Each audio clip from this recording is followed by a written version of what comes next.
everyone. My name's Geo, and welcome to the newest episode of Games I Beat.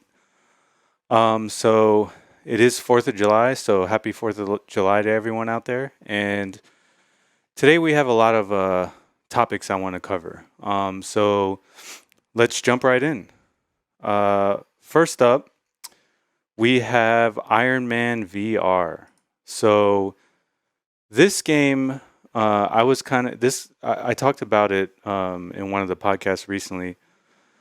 So this is a game that I was looking forward to, and I was actually debating getting a um, PlayStation VR for this game. All right, so there's a couple things with this game. So first of all, the way the game was presented, and there was actually a demo that people got to play. The feedback was pretty positive.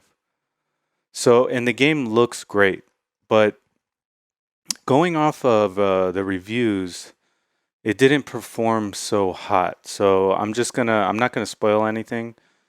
It did kind of get around I would say around a 70, so like a C rating. But here were some of the things that I read about the game. So a lot of people complained that the gameplay was too repetitive. Mainly the combat was too repetitive, and there was movement glitches. People were having issues where if they strayed too far out of the path of their VR camera, it would mess up. And some people were having issues with the controllers. Let's see, the graphics. A lot of people were saying that the graphics weren't what they would expect. Some people said they liked the graphics, but I saw a lot of other user reviews saying they didn't like the graphics. It kind of reminded them of like an older, PS3 type graphics. Anyways, the consensus was mixed on the graphics and the gameplay. So I did mention the gameplay was repetitive. People also said the gameplay was too short. The game was supposed to be around 8 to 10 hours. Some people said it only took them 5 hours. So the gameplay was also short. And so the main argument I saw was that Iron Man VR kind of exposes the limitations of the first generation of PlayStation VR. And people were saying that this game should have probably been saved for the next generation of PlayStation VR. So take it as you will. The reviews were pretty, some were good, some were bad. It was kind of mixed.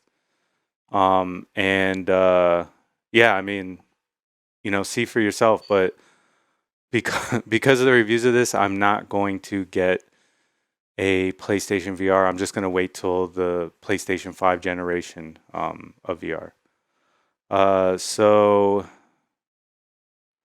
next up, we have Evolution 2020 has been canceled. Now, this wasn't a full-on, normal Evolution. This was going to be an online version of what is considered and pretty much is the biggest fighting game tournament of the year. So let's look at this. This is kind of depressing. So the CEO and co-founder, Joey Suellar, I don't know how to say his last name. I usually called him Mr. Wizard because that was like his gaming tag or whatever. He has been accused of sexual misconduct. Now, I don't want to get into the details, but we can take a look at what kind of transpired here. So basically, so here you have his apology. He said, I'm sorry, I never meant to hurt anyone. I was young and reckless and I did things. Okay. So this is pretty much an admission of guilt. Um, so it seems to me like he did something wrong in the past and he knew he did it. Now, it came out recently, and what happened was Capcom, Bandai Namco, NetherRealm Studio, and many other developers dropped out of Evo 2020. So at first they said they were going to suspend him and they were going to have a third-party investigation into his alleged well, it's not alleged anymore. He admits to it, but his sexual misconduct. But once Capcom, Namco, all of them started dropping out, they just they said, okay, enough is enough. We're firing him. So they fired him, and the other founders, the Cannon brothers, they basically stepped up and they're like, we're taking on the role of CEO now. So pretty much it's canceled now. I don't see how this tournament can go forward with losing all its main games. So Evolution 2020 is canceled because, you know, they had a CEO that did something wrong and it was exposed. And all these corporations don't want to, rightly so, don't want to be tied to this. So here's the thing. Evolution is a mainstay in the fighting game community. So I guess we just have to wait and see. They obviously did the right thing. They fired him. But can they recover from this? I don't know. I've been to Evolution in the past. I watch every Evolution every year. It's an amazing tournament, not just because of the people that run it, because of all the players that go there. So this is a sad event, and I don't know if it's going to recover. But, you know, we'll just have to stay tuned and see what happens. Maybe CEO or Final Round can pick up the mantle and become the next mainstream, you know, or they're already mainstream, but become the king of fighting game tournaments. I don't know. We'll just have to see what happens, but it's definitely a sad event here. So next up, we have some news about the next generation of games. So here we have this article from Business Wire, and it's about Take-Two Interactive Games. Now let me scroll down here so you can see what I'm talking about. All right. This year, NBA 2K21 will offer 2 editions of the game on digital and physical formats. Standard and special Mamba Forever Edition. Now the Mamba Forever Edition is in honor of Kobe Bryant. So that's pretty cool. Good way to honor him. Now here's where we get into the important part. NBA 2K21 will be available for $59.99 on current generation platforms. The PlayStation 5 and Xbox Series X version of NBA 2K, I don't know why I said 2-1, but 21 will be available for $69.99. All right. Now, I know what you're thinking. Well, this is just one game company. How do we know all the game companies are going to sell their game for $7? Well, first of all, Take-Two Interactive, their sports games, they're kind of like, they don't have much competition in those sports games, so they probably could jack up the price to $70, but I mean, what we could be seeing here is the beginning of a price increase for games. And it might be because of, you know, the coronavirus. Economies are struggling, production is struggling, and they might be taking their losses in pushing them on us, the consumer. Now, I think as a consumer, we should push back. And if we see these $70 games, I don't want to pay $70 for a game. I know you don't want to pay $70 for a game. So I really hope this isn't the trend and they're trying to take out their losses on us. By the way, I'm saying losses, but you know, Take-Two Interactive Games, I looked this up. They made $3 billion within the last year. Profit. They made $3 billion. So I don't think they need to raise the price of their game to $70. So, I don't agree with this. I don't want to accept this. Now, what can you do as a gamer to protect yourself from this? Well, there's a couple things. One, you can stop pre-ordering. So when you pre-order games at full price, you're basically giving the developer and the publisher a green light to just, hey, they're on board no matter what. So we're just going to release the bare minimum. We'll do incremental updates, DLC, whatever. So you can stop pre-ordering. Another thing you do is you can not buy the game when it first comes out. You can wait and get the game used or on sale. Now, for people like me who's trying to be a voice in this industry, I can't do that for all games. I have to buy them up front and try them out so that I can give my honest opinion to you all. So where does that leave you? Well, the third choice, you can become a PC gamer. Now, PC gaming is one of those things where the prices fluctuate wildly. But like recently, Epic Games, they gave away on their platform, they gave away GTA 5, they gave away Civilization 6, they gave away, what else did they give away? Ark Evolved. And they gave away another great game, Borderlands. So I mean, look, those games I just mentioned will give you thousands of hours of play if you want. So, I mean, it's up to you really. You can become a PC gamer and you can get these crazy deals. You can get all these free games when they come out. I mean, you don't have to pay $70 for a new game. So that's the upside. And that, honestly, if games are going to cost $70, I'm going to have to pick and choose what I'm going to buy in the future.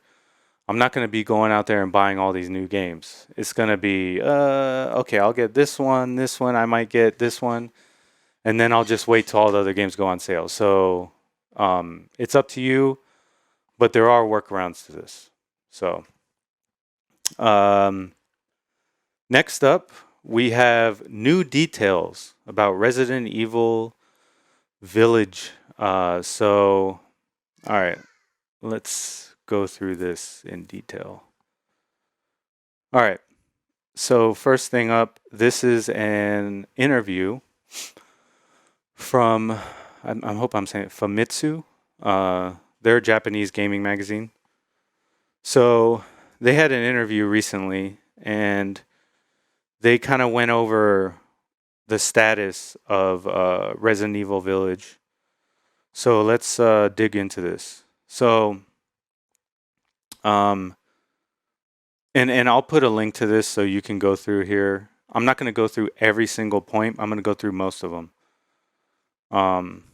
So yeah, let's do that. Okay.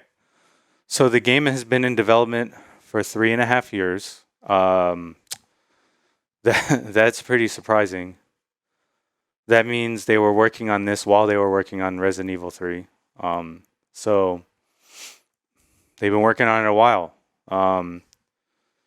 The village is a protagonist in the game. What does that mean? Well, the village obviously sounds like it's a location, right? So maybe the village is kind of like an indirect character in the game. Maybe you're trying to help save the village. I don't know. It's a sequel. It's a direct sequel to Resident Evil 7. I think Josie mentioned that 2 episodes ago. So it is a sequel to Resident Evil 7. That being said, Capcom wants you to play Resident Evil 7 first before you play the village. And that's exactly what I'm going to do. So in this version of the game, Chris is he's kind of war torn. Maybe he had a nervous breakdown. I don't know, but they claim he's kind of like a washed up, broken down hero. So don't expect too much from Chris, or I don't know. Maybe he can rehabilitate himself. But from what they said, he's kind of like a broken down, warhorse in this version of the game. It takes place in Europe, and it kind of had that rustic European feel. The inventory system is very similar to Resident Evil 4's attaché case. Or at least that's what the interviewer brought up, which is a good point. Now, there's potential werewolves in the game. We saw that in the trailer. So Capcom confirmed those are enemies. So it's going to have improved graphics and sound for the next generation. That's good. So I assume they're probably tweaking their engine that they use, probably making it a little bit more robust. Combat, item management, exploration, and puzzle solving are all major aspects of this game. So that's to be expected. I mean, those are pretty much all hallmarks of the Resident Evil series. So I think we should be expecting like a direct sequel, and it also is going to wrap up a nice little bow over Ethan's story from Resident Evil 7. So if you have unfinished business from Resident Evil 7, you want to see it through, then this game's for you. All right.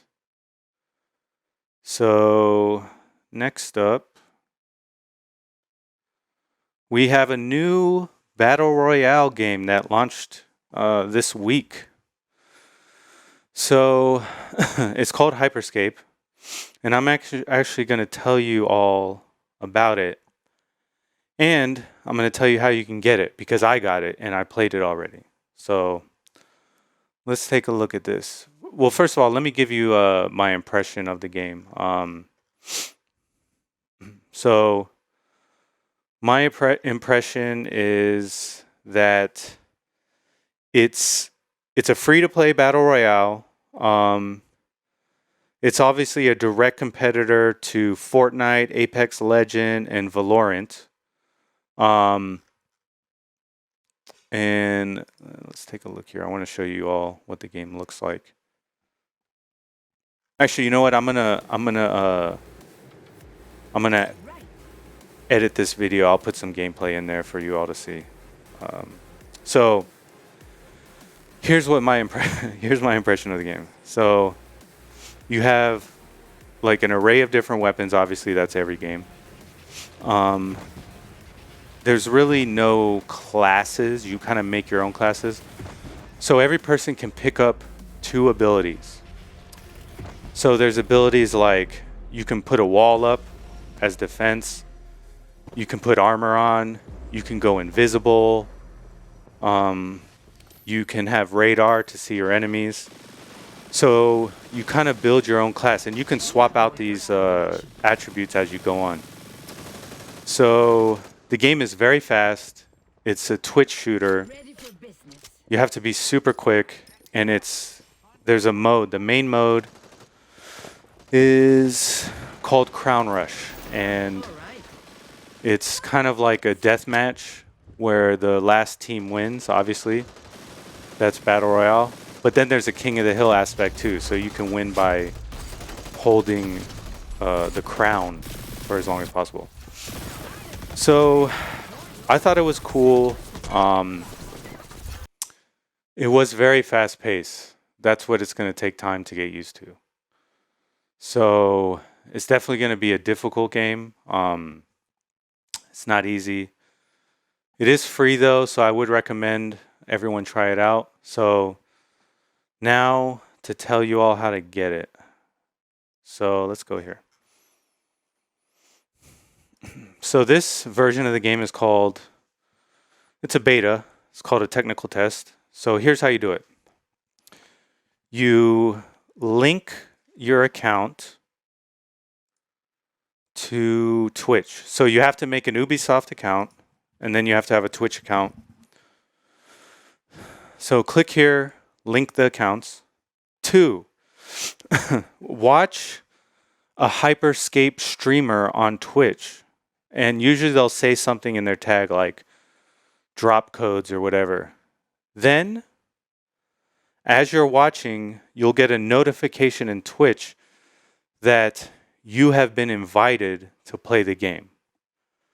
Then step 3, you download their client, install the game, and that's it. You now have access to the game. So that's how you unlock the game. Like I said, it's free. If you have a PC, a gaming PC, try it out. Yeah, so I mean, I think it's pretty cool. I think it's pretty hard. Obviously, they got to work out some things in that game as far as balancing goes. But yeah, I mean, that's everything I got on it. Let's see. Okay, so next up we have Mortal Shell. So this game, actually, Josie sent me a video from Easy Allies. I recommend everyone go check that out. So let's check that out. All right. So what is Mortal Shell? Well, Mortal Shell is a Souls-like game. Now, that doesn't mean anything to everyone, but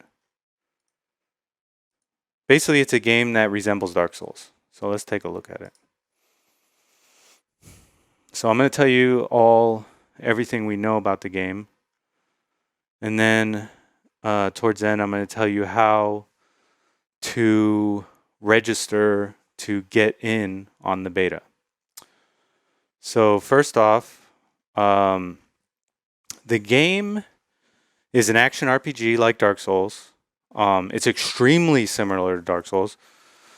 So even the loading screens and the item descriptions are they look like they came from a Dark Souls game. So maybe that's a little too far. It depends on you. I think maybe they should make some things a little bit more unique to their own game. But, that's just what they want to do. So, I mean, look at this. This looks like Dark Souls right here. I mean, you can't get any closer. So here's the thing. This is everything we know. So the game's just like Dark Souls. It's a very difficult game.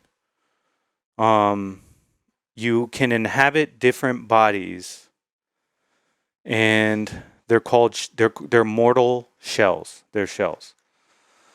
So what does that mean? Well, it's just a clever way of changing classes. So from what I've seen, they revealed 2 shells. There's a soldier shell and a thief shell. Obviously, they're going to have much more. They're probably going to have like a mage. They're probably going to have like a barbarian. They're probably going to have a ranger or something like that. So you inhabit these shells and you're given the skills of those shells. So what does that mean? So here's like your husk right here. And you go and go until you find a shell that you can inhabit. Once you inhabit the shell, you gain that shell's abilities, okay? So the game is very offensive. You're constantly attacking. And so, yeah, I think this is a shell right here. Yeah, so this is I believe this is a thief shell. All right, so Yeah, now this is where the game Mortal Shell comes from. So you inhabit this shell, you gain the class abilities of that shell. So um, each shell has different stamina requirements and a unique talent tree. So there's different mechanics in this game. There's a hardening mechanic, which allows you to like kind of like strengthen your body so that you can take a hit from an enemy. And you stagger them when you do that. And it's on a cooldown. So that's the defensive mechanism of this game, hardening. There's a resolve meter. The resolve meter is the green meter on the bottom left under the red meter, which is your health. The resolve meter, it unlocks a super attack or like kind of like a souped up parry that restores your health. And then you can parry just on the regular. But like Dark Souls, it's very difficult to do. The items are very cryptic. When you pick them up, you don't know what they do. You have to use them, and then you unlock the details to what the item actually does. As you can see, it has a tracking system. See, there's like a white dot in the middle of the characters. You are currently tracking those characters. Without the tracking system, it's very hard to maneuver in this game. So yeah, as you can see, it's very Dark Souls-like. But I mean, it looks promising. I'm definitely going to play it. So this brings me to my next point. How do you play the demo of this game? So I'm going to tell you that. So what you do is on their website, click on play the beta, and I'll put a link for this, and continue to Discord. Now, what happens when you continue to Discord? There's a chat room called Lore Explore. I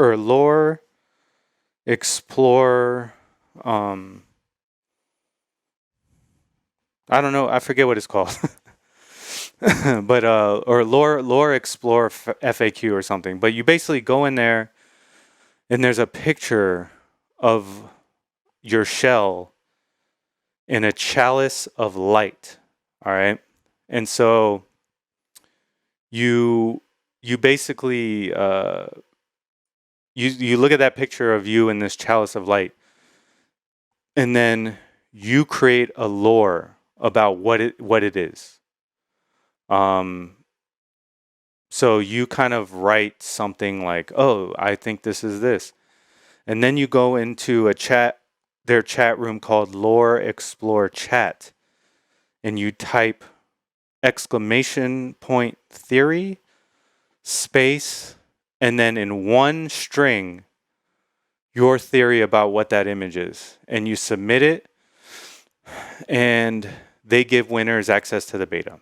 So, yeah, that's how you get into the beta. So I did that, and hopefully I get in. You all try it out too. See if you can get in.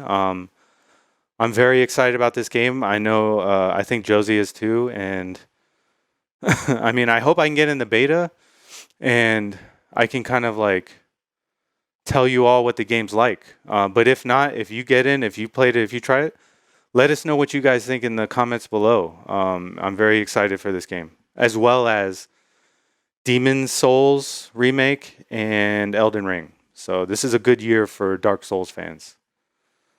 All right, and to close off the episode, let's go over the new releases for this coming week. So, all right, we have Catherine Full Body, which comes out on Switch. So I played the original. It's a very weird game. It is pretty interesting, but it's an action puzzler. We got NASCAR Heat 5. Superliminal. Don't know what this game is about. Is there a link on here? perception is reality in this mind-bending first-person puzzler. You explore a surreal dream world and solve impossible puzzles. Okay, so it's a puzzle game. All right.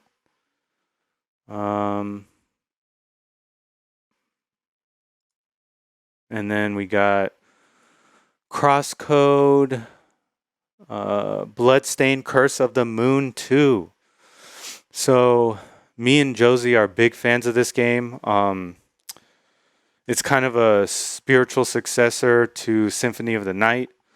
So here we have 2, and this is coming out on July 10th.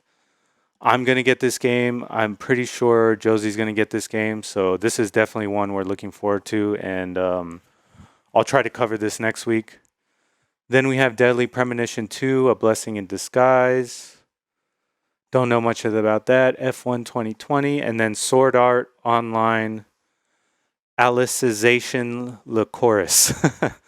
So this is a Japanese RPG. And actually, let's take a look at Crosscode. Let's see what this is. A retro-inspired 2D action RPG set in the distant future. Okay. So a whole bunch of puzzles. Okay. Yeah, I'm not too much of a fan of those types of RPGs. All right. So yeah, I mean that's it, everyone. I hope I covered, all the important things this week.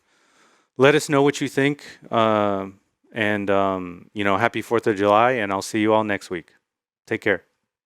Hey everyone, thanks for watching this episode of Games I Speak. Let us know in the comments below what you think of Mortal Shell. Is it something you're looking forward to play? Thanks for watching, and we'll see you all next time.